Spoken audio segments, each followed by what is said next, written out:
We'll call the meeting to order at 10:35. Thank you all for being here at College Council, our first in-person one for 2022.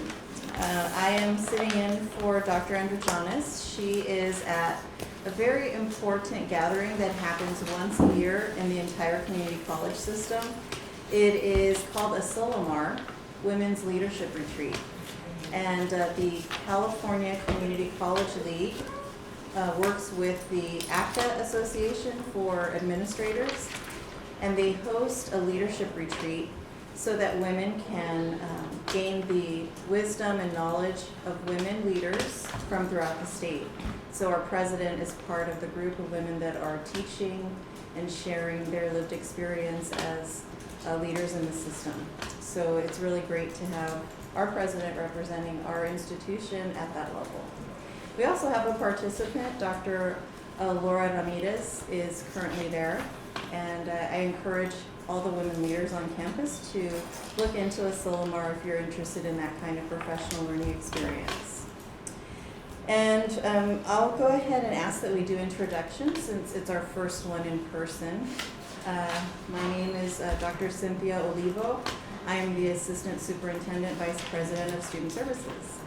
And then I have a special guest today I'd like to introduce you to, Marisol Jara Garza, and she is our new Family Resource Center Director at PCC. So she's a guest today. Hi everyone, Nessa Partida, Transfer Specialist. Hi everyone, my name is Tony Casillas. I work in grounds maintenance. I'm also the CSCA president. Oh, I'm just a guest. My name is Robert Blazinski.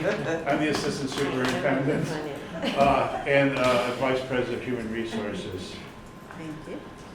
Candace Jones, Interim Assistant Superintendent Vice President of Business and Administrative Services. Great. I'm Dr. Rebecca Cobb, Dean of Student Life and Management Association President. I'm Veronica Jaramillo. I'm a chemistry faculty and department chair for physical sciences and vice president for the academic senate. Hi everyone, I'm Alex Buffleheide. I'm the special assistant to the superintendent president and the resource today. Carrie Bolin, associate vice president, chief diversity, equity, and inclusion officer. Crystal Culver's Executive Director, Institutional Effectiveness. Martha House, Dean of Natural Sciences. Jessie Wade, Interim Executive Director of Financial Planning and Input. Darlene Inda, Executive Director of Business Services. Emmanuel Gomez, President of Associate Students. David Colley, Institutional Effectiveness. And Jennifer. Jennifer Alvarez, Administrative Assistant and Office of Institutional Effectiveness. And our camera crew here. I'm Michael Sagan. Thank you, everyone. And then I'm going to ask Ernesto Partida to do our land acknowledgement. Thank you. Before we begin, we believe it's important to open our meeting by acknowledging the indigenous land that we share. Pasadena City College is a learning community within the indigenous homelands of people who have been known as the Gabrielino Band of Mission Indians of the Chichiquanga Village and Quiche Nation. We acknowledge the painful history of genocide and forced removal from this land on which we gather. We honor all indigenous people past, present, and future, and their continued survival and contributions to our society. We also honor the legacy of the African diaspora and recognize that this country would not exist without the free and slave labor of Black people. We share these acknowledgements to raise awareness about histories that are too often erased or forgotten, to recognize our place in this history, and to affirm our commitment to social justice, systemic change, and anti-racism. Great, thank you very much. So now let's review and approve the meeting notes from January 20th, 2022. Do I have anyone that has any changes that you'd like to ask for?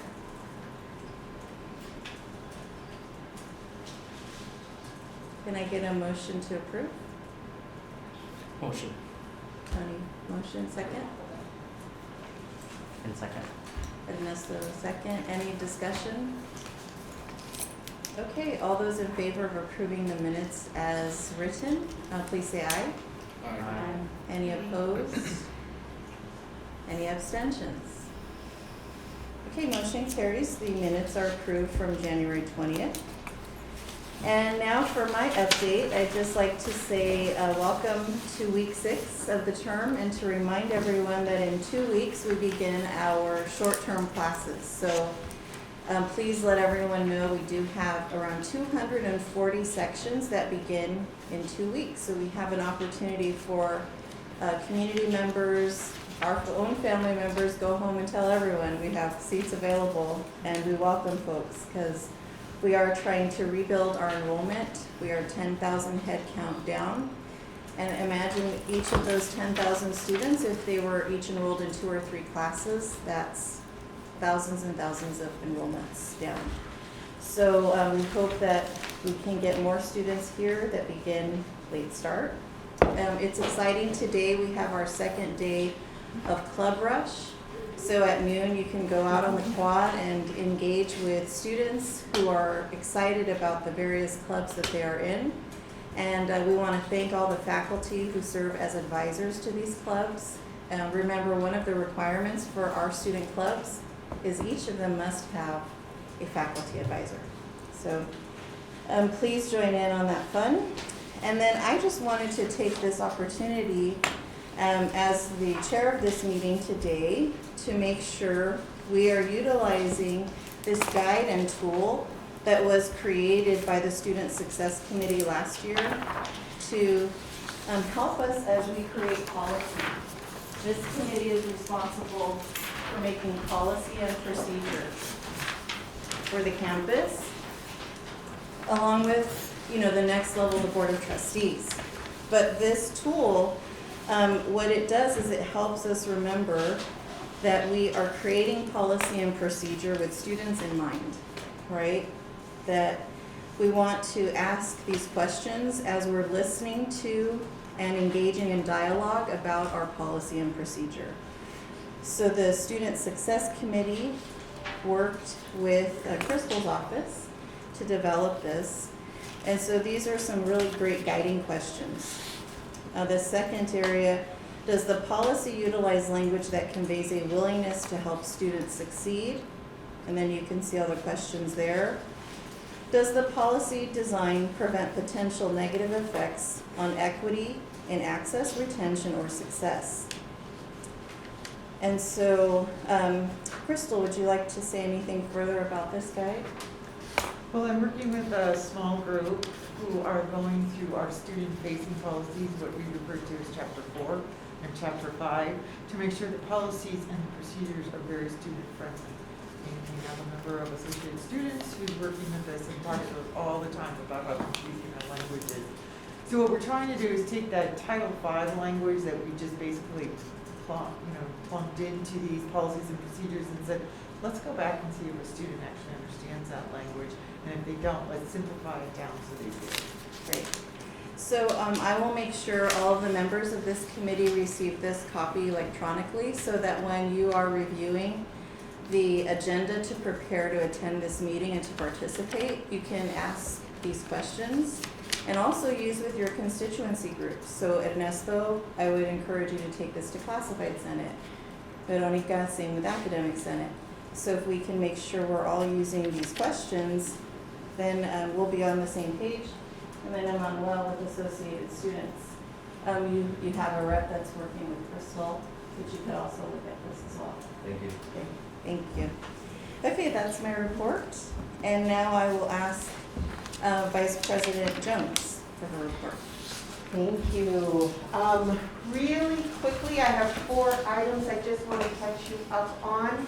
The first is more pressing because we actually have a holiday coming up tomorrow and Monday. And so I just want to remind everyone that we have our testing schedule posted on the website. So it's right top and center. You can get to it really quickly by clicking on testing schedule. So we don't have testing tomorrow, Friday. We don't have testing on Monday, so we're going to kind of respect the holidays for the campus. But we're going to open up testing early on Tuesday morning at 7 a.m. and we're going to maintain our Saturday testing schedule. So just be reminded that we try to align and let folks actually have their holidays off as best as we can. But we also understand that because we have a weekly testing requirement, that we still want to offer and keep the services available for our students, faculty, and staff. So I wanted to remind that. Really quickly, I just wanted to make mention of some changes that we've made on our new COVID dashboard with the help of institutional effectiveness. So now we report our daily numbers here, so you can always come in and take a peek of not only the surveillance testing results through the period, and then also we check the positivity rates, and then we separate also by student and employees. And so that is a recent change, I'd say maybe within the last week or so, 2 weeks, something like that. And so I just wanted to call that in mind, and we will continue. We update every Monday, so we provide the data. We finish out our testing cycle, clear the data on Sunday, and prep that for dashboard load then. So those are recent changes. I wanted to mention some super exciting news. We've got our the fiscal part of the Serafian building construction piece has been accepted by the state. Yay! Yay! Yay! So we are actually really happy that we were closing out the demolition phase of the Serafian project. We hope to have groundbreaking in April for Serafian, where then we'll start to see lots of activity on campus and a building that, it's funny, like, it's been there for forever, right? And then it was like, whoa, it's coming down. And then it was gone, and now I'm like, well, what did it look like again? Like, it's empty. And so now we're gonna start to see that building rise and us start that project. So we're super excited about that. As an outcoming of Serafian, we know that we have this brand new facilities master plan, 10-year plan.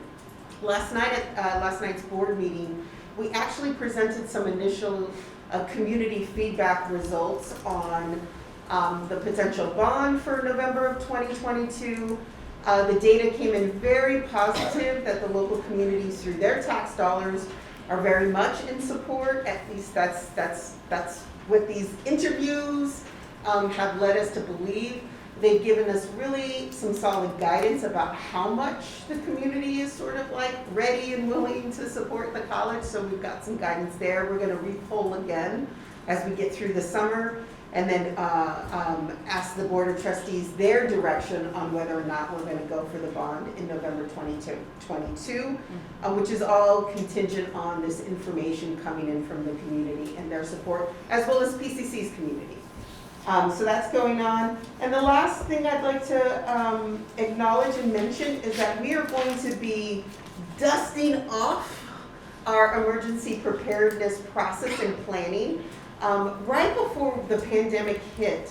I don't know if you all remember Dr. Mike Bush had actually started that process. We had some initial training, and then the pandemic hit. And then we sort of heads down, remote operations, and I think it's important to acknowledge that we're wanting to make sure that any gaps that we have as it relates to emergency preparedness around training of our community, around communications related to events, that we want to reimagine that. So Bob and I have put our heads together about how we start that process again, and we hope to share that out to the community in coming months. That'll really be great. Thank you so much, Vice President Jones. We appreciate that. And I've asked Dr. Cobb if she could give our student services update. Thanks, Cynthia. What are we doing? I don't know. So much. I know Transfer Center is up and out. They have HBCU Caravan. Transfer Center is also working on Black and Latinx grad, as well as supporting other cultural and affinity group graduations. We're meeting again today, this afternoon, to move forward with those things. We are in the process of planning commencement, which will be in person. Yay! Dust off those old robes. Get ready. Send them to the cleaners. You haven't seen them in 3 years. So that's what's happening. Also, I know we're building our international students. We're making sure we stay in contact with our international students right now because some of them have been so affected and impacted by COVID and, are really reconnecting and resettling here onto campus as our many students. I know our financial aid, we are really, I have to say this is absolutely phenomenal for our financial aid and the amount of money they are able to award right now. And I think really using an equity-focused lens to award folks who usually get missed in a very standardized and traditional awarding process. And kudos to David and his team that they have really opened the process up to eliminate the barriers that have previously existed sometimes in awarding our students. So I think, what else am I missing? Well, I know EOP&S is also working on the same thing, making it just more easy to access support right now, and that's particularly crucial. And I do want to say, after this meeting, if you have some time, go to the quad and participate in or watch the Knowledge Bowl, which is a Black History Month event today. And then later this evening at 4 p.m., there's also an event on a Black student's journey to graduate school. So, and it's sponsored by STEM. So please join us for those things. I think those are the main updates. Awesome. Thank you so much, Dr. See, I pay attention to the meeting. Yes. Good. And next we have Dr. Carrie Boland, our Chief Diversity, Equity, and Inclusion Associate Vice President. Thank you. I feel like I shared a lot at the board meeting, but what I want to sort of highlight in partnership with Institutional Effectiveness and the PRT team, we're going to be administering a campus climate survey for faculty, staff, and students. This will hopefully serve as kind of like a new benchmark for us around racial and cultural climate at the college. And so just encouraging you, they've been really creative in thinking through incentives to kind of, draw attention to folks participating. But I mean, outside of just encouraging folks to, share their voice, I'm hopeful that we'll have some good responses and a strong response rate. This will really inform sort of how the college moves forward around these issues, as well as we think about, focusing and kind of centering collegiality and communication. We will be sort of launching our EDJ learning series February 23rd, so next Wednesday. Linda Sassor will be joining us, and that's going to be kind of like our kickoff to our 4-part learning series around building racial literacy. So please, if you can find yourselves in one or all of those spots, I would greatly appreciate it. The ideas, as I've shared in multiple spaces, is that we're all kind of building our individual capacity around leadership and equity, diversity, and justice, because this is all of our work. Yeah. And if you know someone that could benefit from this or what have you, please encourage them to come and be a part of the conversations. And you can find that information on our webpage in regards to those dates. But it'll start March 18th and be weekly for 4 weeks, 11 a.m. to 1 p.m. We, as we all, have noticed kind of this dramatic decrease in enrollment for our Black African American students. That's universal, right? It's a national challenge, but even more so within community colleges. So hats off to Dr. Indrajanis for providing resources for outreach and FYE to obtain a Black African American outreach specialist. We landed on a fantastic individual yesterday afternoon. So looking forward to that sort of being official so we can make that announcement and to the contribution that that individual will make in our efforts to recruit more Black African American students and shore up some of the support services that we have around our Black African American population as well. So looking forward to working in partnership with that individual. And then I shared, in the board meeting, but I'm really excited about and thankful for sort of the blessing from Human Resources, as well as our new faculty seminar coordinators in regards to the division being able to influence some of the curriculum that will be a part of our onboarding or entry into campus life here as a Lancer, and how we are setting that or prioritizing that as a core value. And that's not an add-on or just kind of part of our rhetoric, but sort of it is part of how we're living out our roles as institutional agents here at the college. So excited about what the future of that will look like. That's such a great report. Thank you so much. And I know that racial campus climate, tens of thousands of students complete this survey annually. So it'll be wonderful to see how we fare against the rest of the country in regards to our racial campus climate. And then it'll give us all an idea of why it's important to participate in these amazing workshops that you're bringing for us. So thank you. Okay, our standing committee report. Well, this is cool. I was the original co-chair for the Institutional Effectiveness Committee at the college. So we have Dr. Martha House here, who's going to give a report from the IEC, also known as the Program Review Committee. Thanks, everybody. I hope you can hear me. I feel like I'm yelling right now, so. Okay, so I put together a very summary report, which I think you have in your info, and I'll just quickly review it. I don't want to take too much time. At the top, you'll find the community goals for the year. We have met the implementation of the Student Services Comprehensive Review Template. We are in the process of trying to figure out how to solicit more completion and submission of our reviews, and you'll see why we need to do that in a minute. We have completed the unit division, we are in the process of completing our current review cycle. We are also looking at reviewing and evaluating the IEC comprehensive program review process. We've been talking about this a lot. I've spoken about it at Dean's meetings. David and I have spent some time speaking about it, especially in light of this new mode of managing all of this that's coming on board for the fall. So this is something that, I hope that everybody will hear a little bit more about.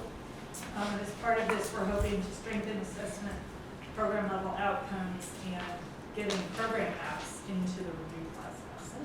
So, if you have questions about some of the details about what we're doing, we can certainly follow up with you. There's an update on our committee membership. Right now, our committee has 31 active members and 1 vacancy. That vacancy being from the Health Sciences Division. So our co-chairs, just to note, our co-chairs are both stepping down at the end of the academic year. So we're in the process, entities know about this, and I'm sure somebody will be put into place for the start of the fall year.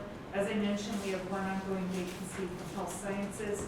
We've also run into a bit of a challenge with recent organizational rearrangements. So I would recommend that we look at AP 3251. We had thought we had a revision of it based on an org change last fall, but then it changed again. So I have an idea for how that's going to be, but I'm probably going to speak to some people in here about how we can accomplish this.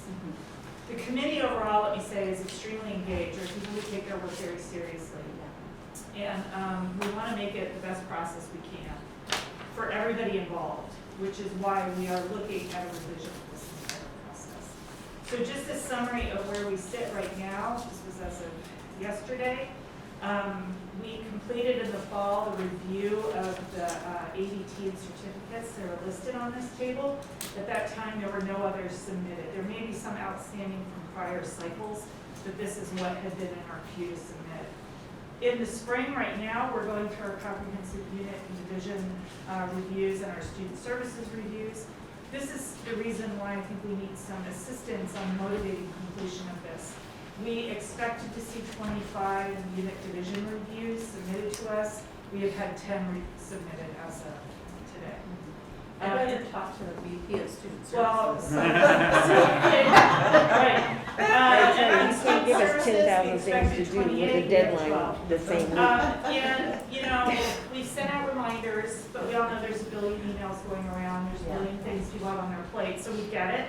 And this is one of the reasons why I think we need to figure out a way to make this a more engaging and meaningful experience. Because the fact that people are not doing it, to me, says it's not resonating with them. They don't see it to be a necessity. But we all agree that for the health of the institution, we need to have a process in place.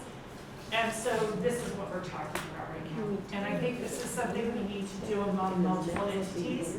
The IEC alone cannot engage in this. So I think we really are going to need a task force of some sort. It doesn't have to be huge, and it's something we can come together pretty quick. David and I have been working on a plan that we would recommend starting with to discuss. But, you know, so this is something we need to work on. Let's see. Yeah, and then last but not least, I think we need a little bit of 51 again. So there you go. Does anybody have any questions? Can you remind us what is 3251? 3251 is not the area where the LASC sits. That's the 3252. 3251 is the AP that deals with the IEC committee. Okay. And at issue is an element here that spells out the exact faculty membership. But because our divisions have changed, that particular line needs to be modified this time to become more general. And if we're just after preserving a ratio of representation, I would just figure out some way to indicate that rather than calling out specific units. So there you go. Great. Thank you Can I- so much for can I your say report. Yes. So Dr. Pop. as a person who didn't submit mine, no, and I'm very real about it. To have something come to us of this magnitude that we really want to give time and thought to, and say it's due in 3 months on top of all of, and you know this, everyone knows this, all of the other things we're doing, it's a lot to ask. I would ask, can we do this in the summer? At a time when we're not, especially, and I'll just speak for student services, high student contact in fall, just high demands on top of this. And for me, I want to do a good job. Because for me, I see this as whatever my legacy for my department. And I also want to make sure I include my whole staff, which means I have to then pull them off of other things. And so I would ask, in looking at a schedule, that folks who have to actually produce this be given ample time to do it, and find some way to give us some downtime to do it. Because really what I've written, we all know it takes, you do it late at night, you spend your weekends doing it, and then you work with your staff to give you input because you want it to be meaningful for them. Yeah. So I would say a suggestion, because I know I was talking to Carrie Fuso, who's on IEC, about it, is that it occur in the downtime, you know, when we have time to sit and write and think. And, you know, PCC, we don't function that way. Yeah. But I think we should start, because I think we all want to leave a positive legacy for our areas. Thank you. Thank you for the feedback. Thank you. And also thank you so much for your service and leadership on the IEC. Yes. And then just to remind everyone out there, if you are interested in serving as a co-chair, the importance of this committee is providing feedback to all programs at our college, right? So that people know, are you meeting the mark? Do you need to make some tweaks and changes so that you can improve the programs for our students, both in the classroom and outside of the classroom? So the 31 people who serve on this committee take the time to read, to learn about programs, and to offer really good quality feedback to guide people who actually deliver the programs. So thank you very much for considering serving on the IEC. Okay, next we have old items, discussion and possible action. We have administrative procedure 4100. Graduation requirements for degrees and certificates. And who is here to speak to this change? It's me. Crystal. I know, right? Why me? I say that every day. So the reason it's me is because Sharon Bower, who is the co-chair of CNI, contacted me. She said, Crystal, what happened in 4100? And I was like, okay. So I had to go back and look it up. And we actually put this through the process back in, I know it seems like so long ago, 2021, I think, and it went to the Academic Senate, it went through everything, it came here. Dr. Junie wanted to make some additional changes, he never did that. Sharon said, Crystal, I really need this in place, because this one, if you look on page 3, puts in the competency and diversity requirement that we need to have in this administrative procedure, because it's now part of the CSU general education pattern. Okay, yes. So that's the main change in this, is that we are adding the diversity requirement to our general education pattern. Okay, so that's an explanation about the proposed change to AP 4100. Can I get a motion to approve? Motion? Okay, Dr. Boland, can I get a second? A second. And now we can have discussion. Any questions, clarifying comments, or information that you'd like about this proposed change to add the diversity requirement to our requirements for graduation for our degrees and certificates? So as Crystal explained, we are aligning with the CSU requirement for diversity. Okay, so all those in favor of the change, please say aye. Aye. Any opposed? Any abstentions? Motion carries, and we have a changed AP 4100. Thank you so much. Okay, now we have our board policy and administrative procedure for 6100. And that's delegation of authority for business and fiscal affairs. Who is here to speak to this? I suppose I can. This is, Oh, good. oh, Jesse is here, okay. I didn't see right. Yes, thank you, Jesse. No problem, no problem. Okay, so we have the AP and the BP 6100 delegation of authority. So what we did for the BP piece is we took out the pieces that really belonged in the AP and put in a verbiage from the legal leads that they put together for a template for all of California community colleges. And basically we adopted their template and made the changes here into our board policy. And if you could go to the AP, look at the AP class.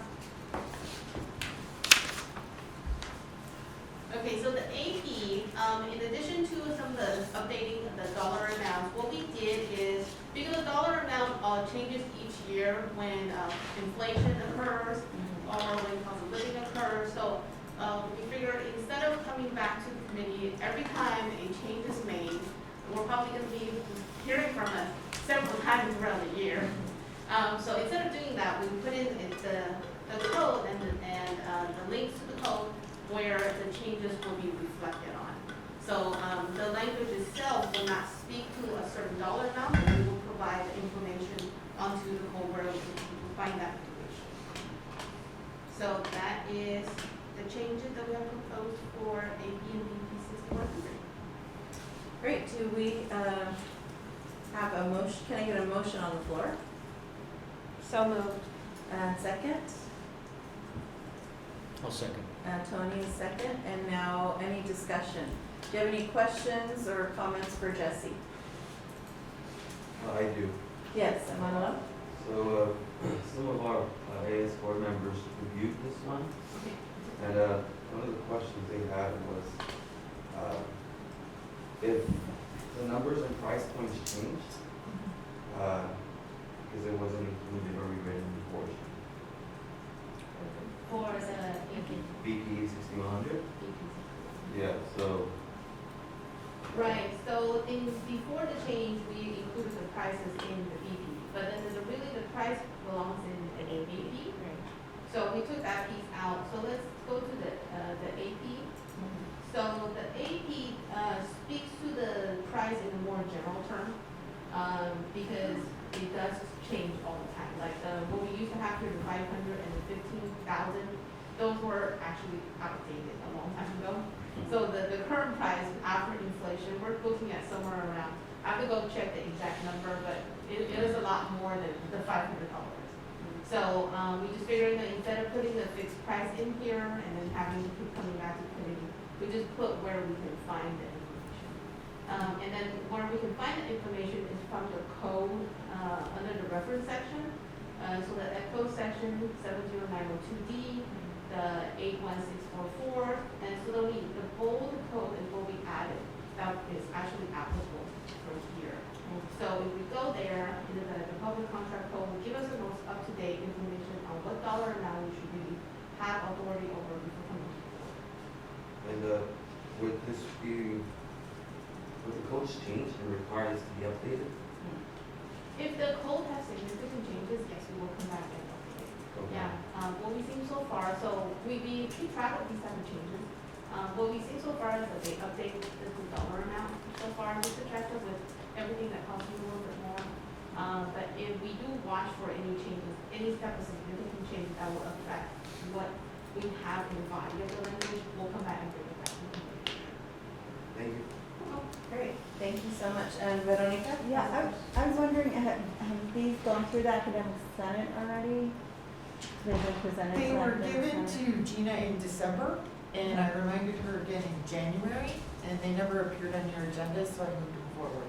Which is what I've explained that and I gave her the dates that they were gonna be on this agenda for you guys to have the opportunity, but it never happened. So we're moving them forward. Yeah, I would say, what Jesse's explaining is that we're creating language here that's flexible enough so that we can, continue with our business processes. These are what, area 6,000, right, business? Yeah. So, and then I heard Jesse mention that we'll bring it back if there are significant changes in any cost and prices, right? Yeah, any significant changes that would affect or what the bulk of the language means, we'll definitely bring it back. Yeah, and then what's that annual book that's published for business officers in the state that guides your knowledge about the prices and cost of living and all that stuff? So we follow a few, the public contract law is definitely one of them. Public That- contract. Yeah, that guides us on what we need to go out for bid, what needs to go for, other types of solicitation. Yep. Yep, that's pretty much our Bible. Good. Great, okay, so we had a motion on the floor, this was discussion. So I'm gonna ask that if you are in favor of these changes, please say aye. Aye. Any opposed? Any abstentions? And the Senate, Veronica is abstaining. So the motion carries, and we have a new BP AP 6100 delegation of authority. So I assume that we have Darlene here to Yes. speak to board policy and administrative procedure on purchasing. Correct. Great. So for the board policy specifically, the updates to this are more so the delegation of what used to be either to the vice president of administrative services is now to the superintendent president. So for the VP specifically, the changes to this are mainly just the delegations. And then on the second page, there's just a couple, mind you, this, last time this was adopted was 1994. So it was in very much need of an update.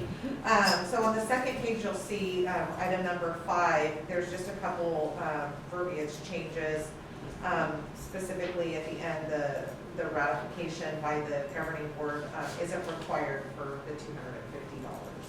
So you'll see that on there. So that's basically the changes to the BP specifically.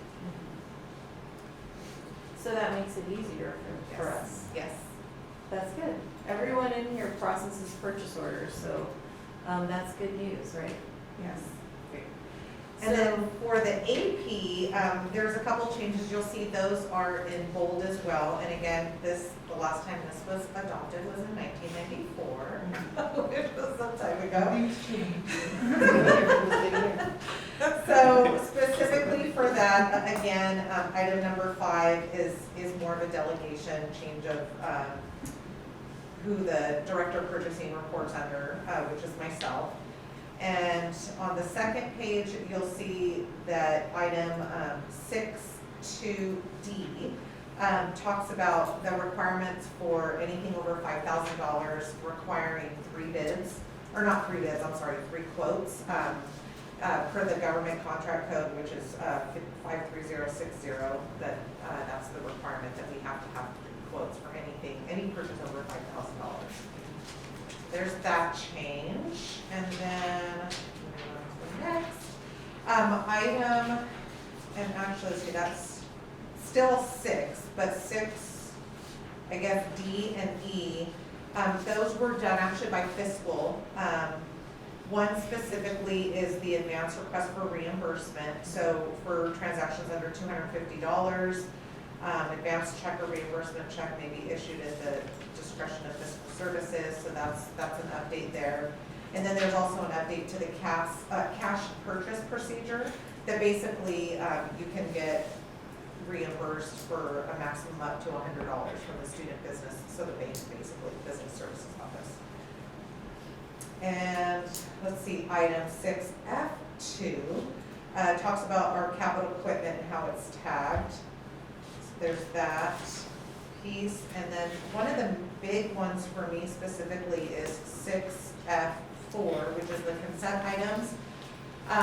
Back in the days, you know, basically anytime there was a board consent item for however much money it was, they would kind of treat that as like a blanket purchase order and encumber funds just directly against that, which is not the proper process to do that. So what this just basically says is that a board consent item has to go through just the normal purchasing process. A requisition needs to be done, because you could be given $50,000, but that's going to get broken up into different vendors, and so requisition will need to be done for each vendor.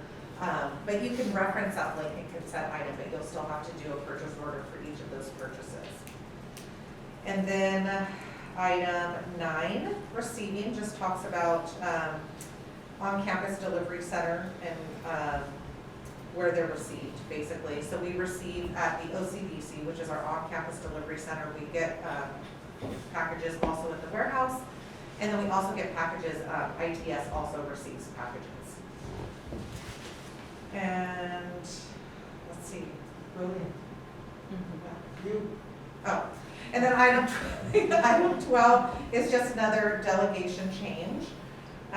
Inventory, let's see, another delegation change. It's again 1994, change back there. And then, let's see, lastly is item 10, and that talks about our properties that we have across the street, the Bonnie properties and One Meredith. That basically, yes, I'm the property manager for those properties, and so that just identifies that I supervise over those homes, and basically serve as the property manager for those homes. And so those are the major changes to the AP, or I should say the only changes to the AP since 1994. Great, can I get a motion on the floor, please?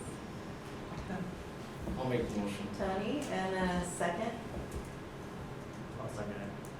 So we have a first and a second, so now we can have discussion. Alex? I had a question about I forget what number it was. It was back up in 6. It was about student business services reimbursements for $100. Yes. There was a local vendor requirement there. It was one of Let me read that. That's fine. Let's see.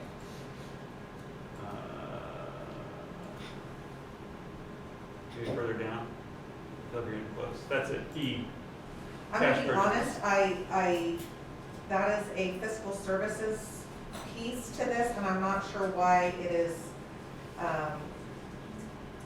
only for local vendors only. I don't understand that piece. I'd have to reach out to them and find out what. Okay. I if can see that's- folks making an Amazon purchase of Sure. supplies and then getting rejected. Sure, So yeah, so I'll have to, I can get back to you on that piece. I'm not exactly sure if that's a code, Okay. that there's a requirement that it's, I don't believe so. It's not. Maybe that is to avoid the Amazon purchases. No, it's past or practice. Reimbursements of the Amazon purchases. Okay. Okay, so we have Dr. Cobb. So for SBS, that's just based on past practice. As far as I understand, I mean, because that's what it used to be, but as far as I understand, that's not in code, certainly not for trust and agency accounts. Got it, okay. that might present a problem then for folks who are just purchasing supplies with whatever they think is the best way to do it and then go for Sure. reimbursement. What I'm hearing is that we'd like to remove that sentence. For local vendors only? Okay, that's fine. Great, so, Can I yes, just only Kate? offer one piece Sure. that it may, so we can go back and get clarification, but I think the last line is important. Multiple cash purchase forms shall not be submitted to circumvent the one. So the goal is to use like the normal purchasing processes so people are not out of funds, out of their pockets. It's not to circumvent that, and it's not to, it's not meant, so like a lot of our areas have open POs for this particular place, this particular place, this particular place. And so I think that's probably where the local vendor, like if you need to run out and just buy drinks because you're hosting an event, but it's not go buy something on Amazon and come bring it to us, because that is circumventing the purchasing process. Okay. So I think that's why it was added, but if there's greater clarity around like when that $100 thing is okay, and when we really need you to be thoughtful in terms of planning your Yeah. things in advance so we can use the purchasing process. So the intent here is not so much to provide an outlet for expenses that are below $100. It's to make sure that if you're in an emergency, there's a way to get small dollars reimbursed. I saw Bob's hand up, and then we'll go to Dr. Cox. Sorry. No, that was having run these areas before, exactly. Emergency This is just reasons, an agency, because it's not- in many instances, when we have vendors where we have deals for supplies and such where we would get better pricing if we used it in bulk as opposed to emergency situations where you need to run out and get out. So that's fairly common language in these types of transactions. And then, Dr. Cox, you do a lot of events with students. Yes. And this would help us to get That's what we're we talking need for about. students. So if it's dealing with student business services, which are trust and agency accounts, which are guided and governed by different processes than the district processes, then the $100 was a locally established amount. Yeah. And it was really just, and we have forms for this in our area, to pull out cash advances is in relation to SBS only, those processes. So it was really just to pull out cash advances, because we get reimbursed above $100 regularly through SBS. Yeah. So I do think we need to clarify that, and so then we can adjust our processes as well. But it was originally, I think, so that we don't exceed pulling out more than $100 in a cash advance to go buy something. Not related to reimbursements or any of that. Okay. So we can pull it and Work on it. circle Yeah. back. Get clarification. Yep, absolutely. Because it's very old. Yeah, so I had a motion, and we're going to have it fail. Let's have. Motion to fail. amend. You can pass the EP, and we can just bring the AP You back. wanna do that? Yeah, that's Okay. fine, sure. So, can you amend your motion, Tony? I'm gonna say, let's pass, BP 6100 delegation authority. Okay, I amend my motion. Yes, And then- okay.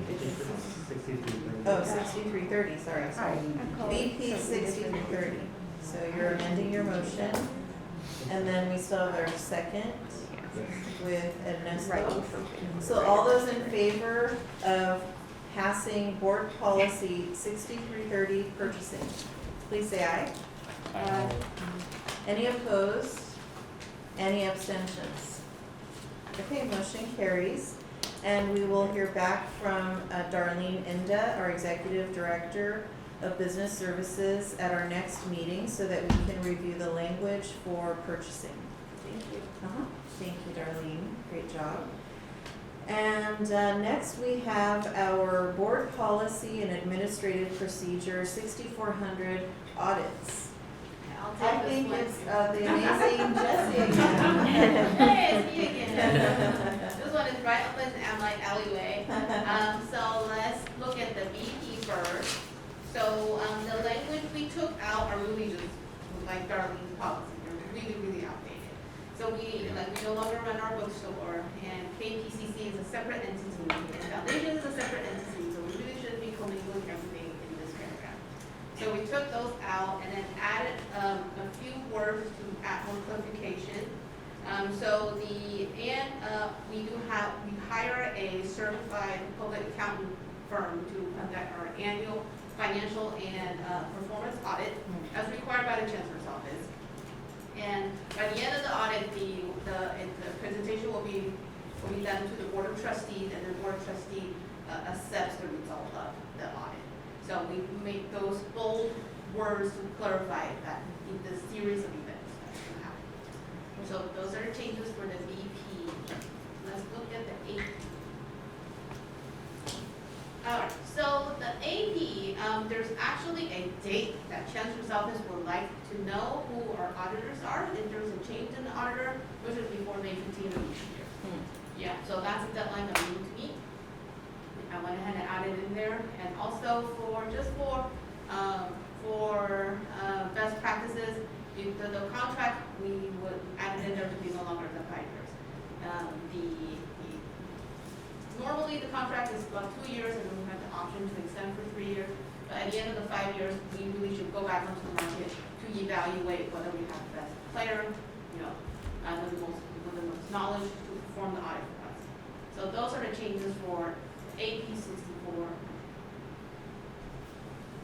Great, thank you so much, Jesse. And as a side note, I think over a decade ago, I would sit across the table every summer from a great auditor, Jesse, when she was an auditor. So can I get a motion on the floor for the changes proposed for BPAP 6400 audits? So moved. Okay, can I get a second? I can tell you. Okay, we have Ernesto from Classified Senate with a second. Any questions, comments, discussion for BPAP 6400 audits?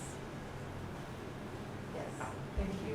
I just want to say, for a little clarity on these all used to be board bylaws. And when they were board bylaws, they never had administrative procedures. Or we put all the administrative procedures in the bylaw, and they were not very good.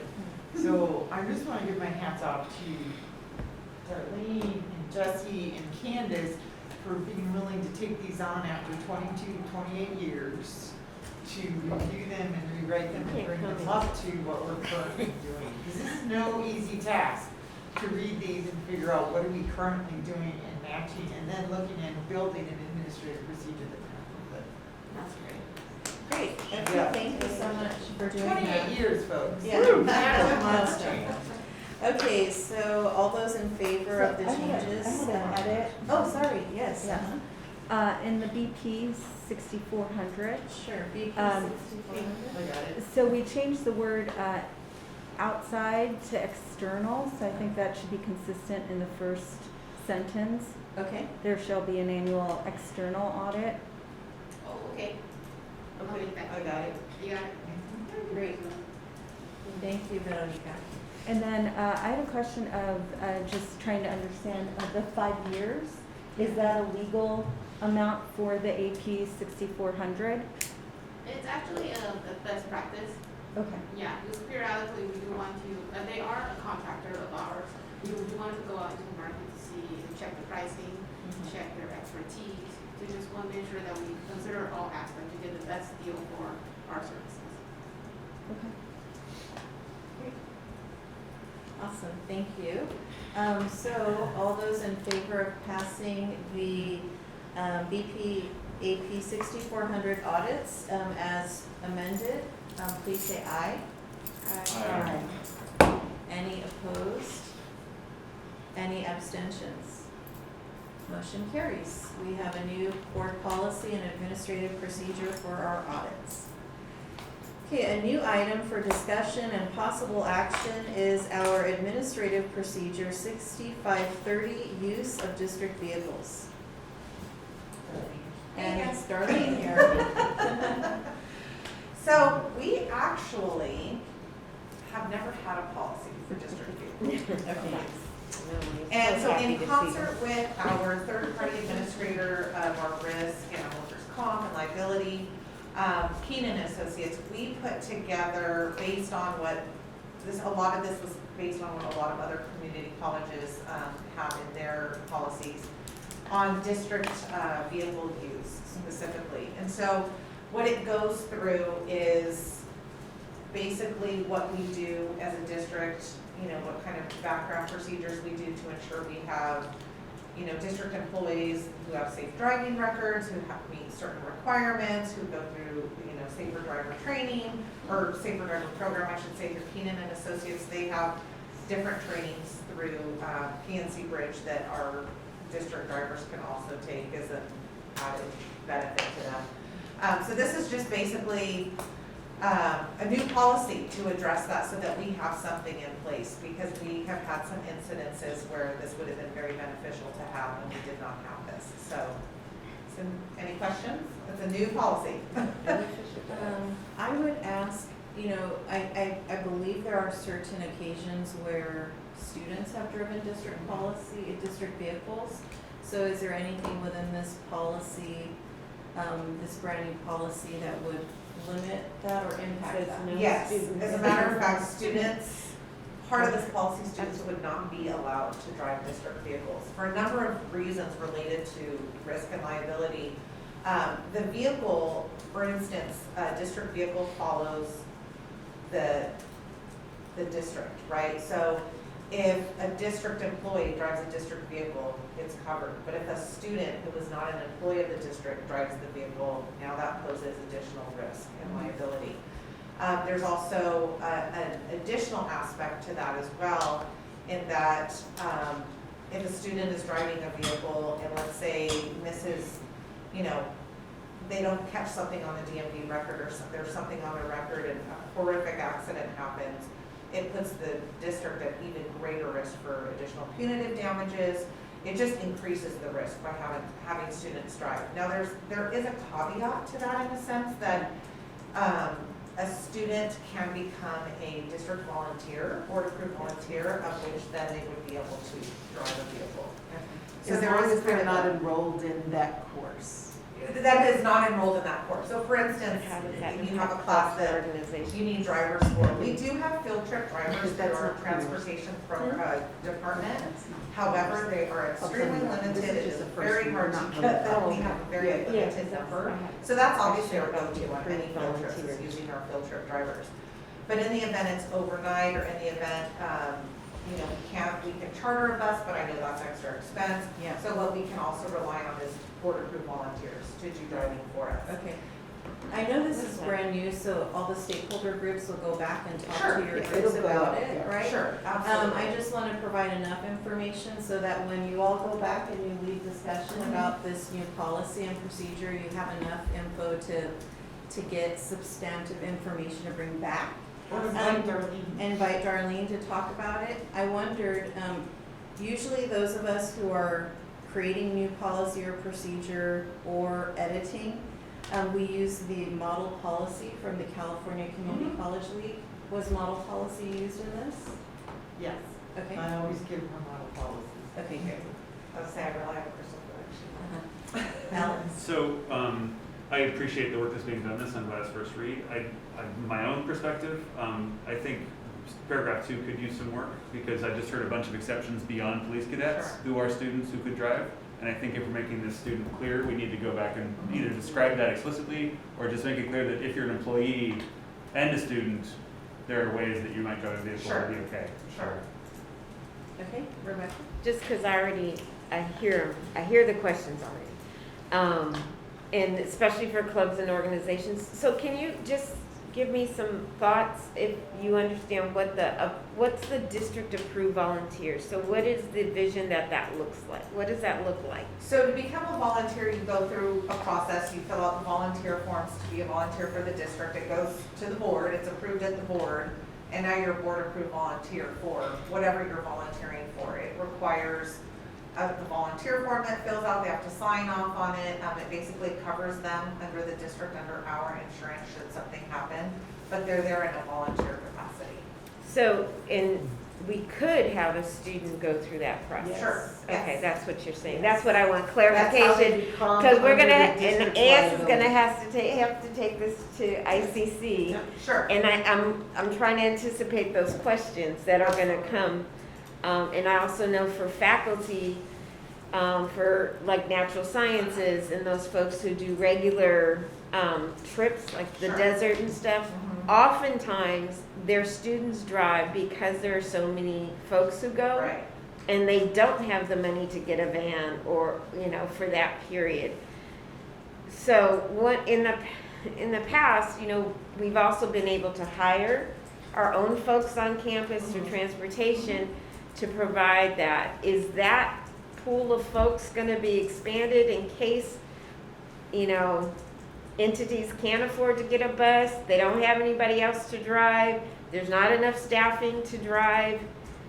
We are working on that actually within the transportation department to expand our field trip drivers. I will be honest and transparent in that it is extremely difficult right now. Okay. We're not, I don't know, people just don't want to work, people don't want part-time. I don't know Yeah. what the reasoning is behind that, but we are extremely limited right now, not only on our field trip drivers, but even on our shuttle drivers. So, Yeah.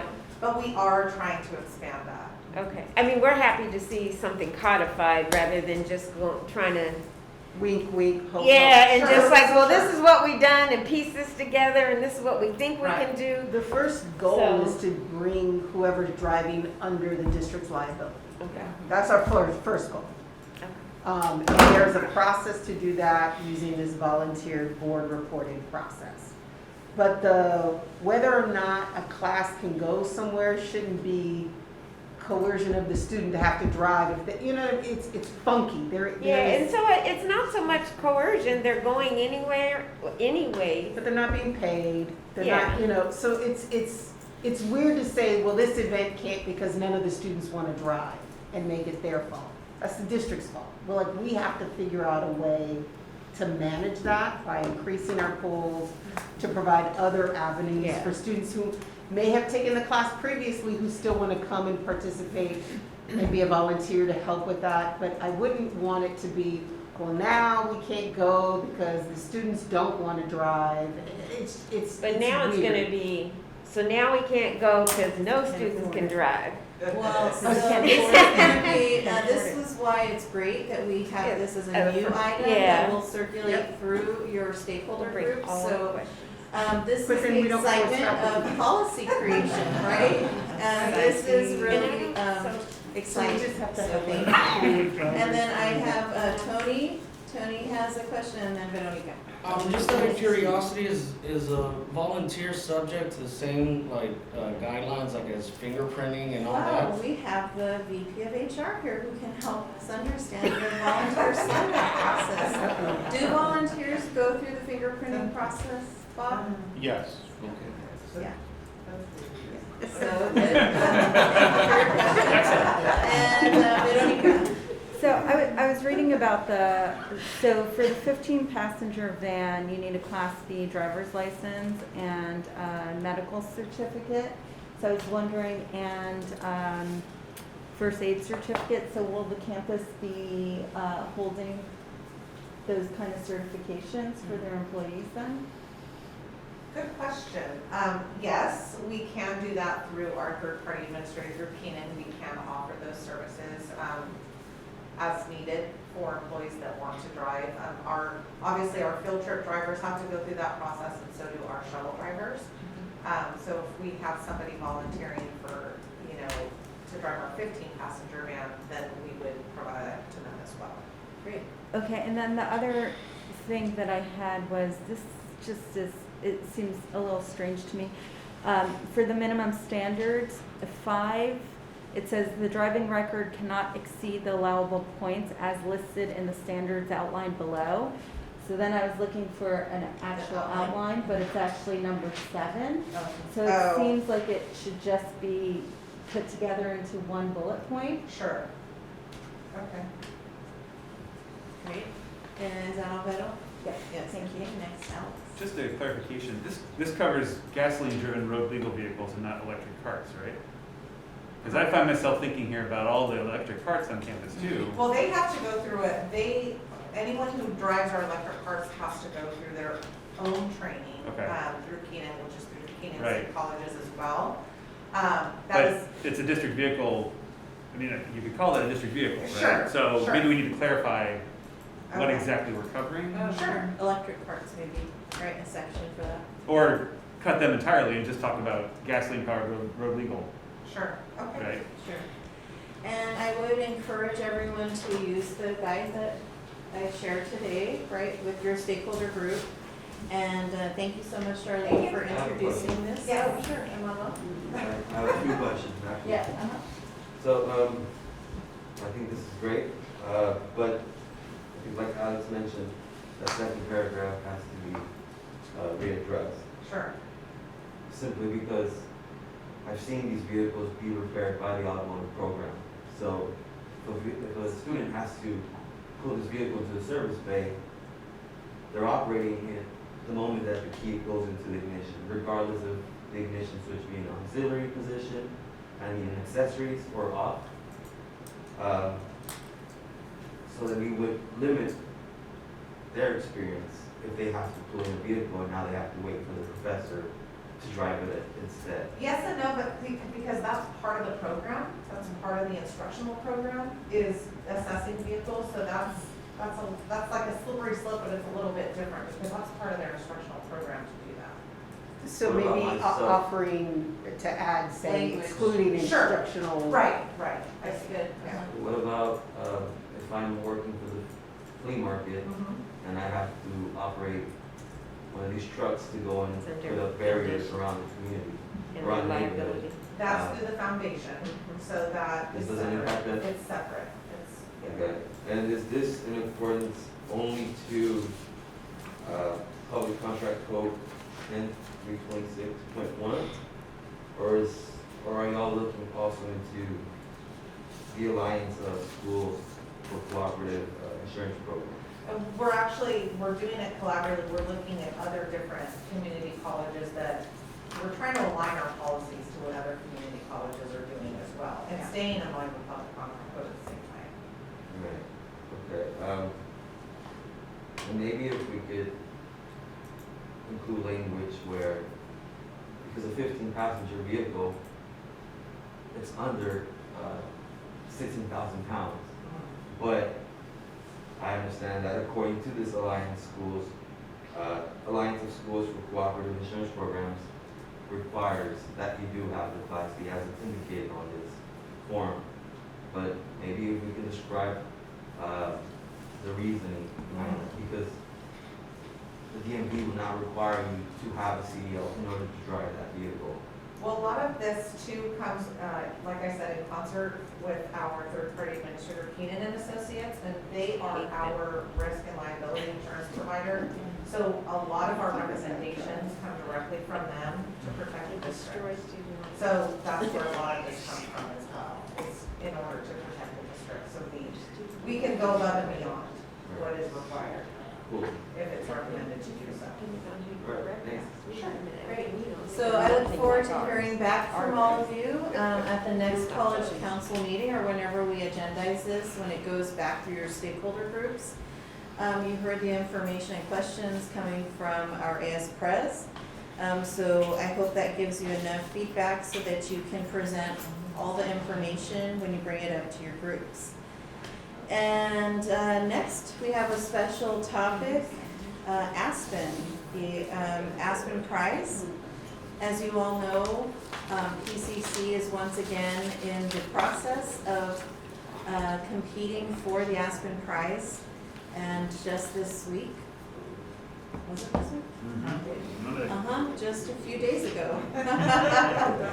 We were interviewed on the telephone, on Zoom, rather, by a panel of judges. So we are making our way through the process. Like some colleges who are in the top 150 who submitted applications were not invited to this Zoom interview. We were. And we were asked questions about how PCC is able to achieve such excellent student success outcomes, as well as when you look at our student success outcomes by race and ethnicity, we've made significant gains. And they want to know what is our process that we followed in order to achieve those results. They're very impressed with our application, and it was a really great interview, and I'm hopeful that we'll continue to make our way through the process. I know there are members of our community who wonder, why do we invest time and energy in this? Is it worth it? And I would say that similar to the way we go through accreditation, where we put together a document that captures the operations of the college and that we're following standards for accreditation, what this process does is it helps you check yourself for success and equity. And they're judging you against other colleges in the nation that they see have these amazing outcomes. So we have this team of people who are just looking at that and giving us a feedback report that tells us, you know, you're really doing great on this, but you could do better on this. And then they guide you and say, and if you want to do better on this, here are the colleges around the country, the community colleges who are doing it well. So that's our report on Aspen. And then now we have time for announcements. Do we have any announcements from the group? Alex? Just a brief, because I didn't make the rundowns earlier. Next Thursday, the 24th of February, we're hosting Mayor Victor Gordo in his State of the City address. Thank you to Associated Students for stepping up and being involved in that program. We also have a performance by the Chamber Singers, directed by Roger Guerrero. The event starts at 7 o'clock in West Rebecca Recital Hall, and I'll be circulating more information. Great, and then what day is it again? The 24th, next Thursday. 24th, next Thursday. Mayor Victor Gordo, alumni of PCC. Correct, yes, thank you. Great, and Dr. Cobb? Did I raise my hand? I thought you did, yeah. It's okay, I have a lot. Okay. No, I'll let Emmanuel do AS announcements, but please join the Black History Month events. They are listed on our website under the beautiful Black History Month banner. Please join them. There's a lot happening, a lot going on.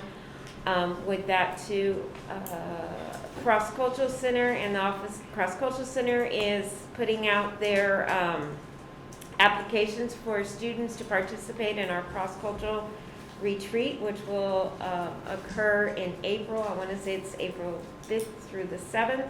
Also, our Cardinal and Gold Leadership Program is looking for students to participate in our upcoming Cardinal and Gold Leadership Retreat, which will occur March 18th through the 22nd.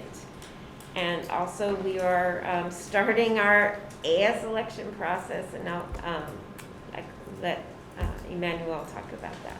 Great. Thank you. Announcement?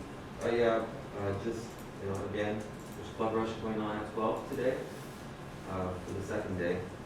And on February 22nd at 6:30 p.m. at Harbison Hall, the Student Equity Committee will be presenting Hidden Figures movie. And also, as Nicole mentioned, Associated Students will has begun promoting the 2 town hall election meetings. And those will be Thursday, the 17th at 12 p.m. So today. And February 28th at 4 p.m. And that you can reach out to AS for any further questions. Also, I just kind of want to bring up the importance of this HBCU caravan. I know that our VP of Equity, Jillian Russo, has been partnering with Transfer Center and has been making sure that associate students signs up to volunteer for this event. That's it. Great, thank you. Thank you so much. I do want to mention with the HBCU tour, we were able to get the foundation to donate funds, so we're going to give away plane tickets so that students, we're going to do it in a drawing fashion. Students will win tickets so they can go visit their HBCU of choice. So we're really excited about that. So please encourage students to come out and participate. And as Tamika Alexander says, we're all invited too, employees, but guess what? In order to be able to get some delicious food, we have to bring a student with us. Please bring students, we want this. Tony? I just wanted to take this time to thank the administration for the major hiring we got going on for the facility side of the house. I think it's been over a decade that I've seen such a rush to get folks on my side of the house. So not only are we continuing to go above the standard as it pertains to hygiene and sanitation, but I think augmenting these folks who are mainly custodians, I don't know the number, I think it's probably like 17, is going to be a major boost for us, and I think a lot of the times people forget that the custodian is a trade in itself. Right. I mean, it's a lot of thinking that goes behind it. Chemicals, the type of fibers on the carpet. I mean, it's a lot of thing. And unfortunately, I'm not speaking for the people in this room because I know these folks know, but it took a global pandemic to shine the light back on the custodian and how essential it is to the organization. So I just wanted to thank you guys. So. Thank you, Thank Tony. you. That's really great. Thank you so much. I appreciate that. Any other announcements? Yeah, Vanessa? Yeah. So the Chancellor's Office just opened up the window for the Classified Employee of the Year Award. We are asking for any nominations. The big criteria are two, that they've had 5 years here at PCC, but also that they've shown that they follow the Vision for Success goals to receive the award. So there is a form, and I'll make sure that this group gets it. So that way, if you know of any of folks, amazing folks doing work on their college, which I know we have plenty, please nominate them. So, thank you. Wonderful. And then as we adjourn this meeting that I got to chair, I just want to say, if you've read Ibram Kendi's book, How to Be an Anti-Racist, one of the major takeaways that he says to eliminate racism is through policy development. So what this committee does in policy development and what all of you do as you lead your stakeholder groups is so essential to our overall goal, right? And I just want to say thank you for all of your hard work, and let's go on to collaboration and applause. Thank you. And now the goal. Are you sure? I don't know. Is there good food? Paris. That's mine.